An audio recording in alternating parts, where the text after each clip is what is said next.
Hi everyone!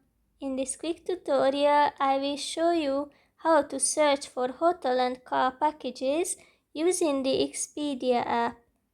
Just open the app and click on the packages button. And now select stay plus car. Edit this information here and click on search. We have to wait a little bit, and here are the hotels we can choose from.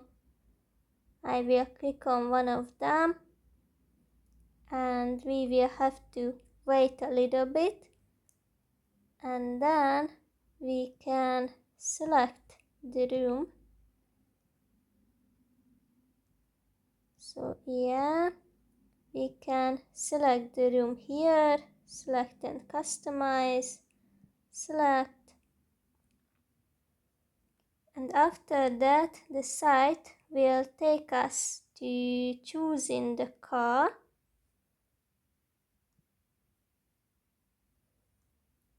Yeah, right here.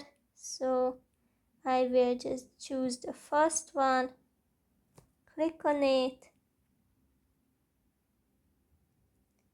and wait a little bit.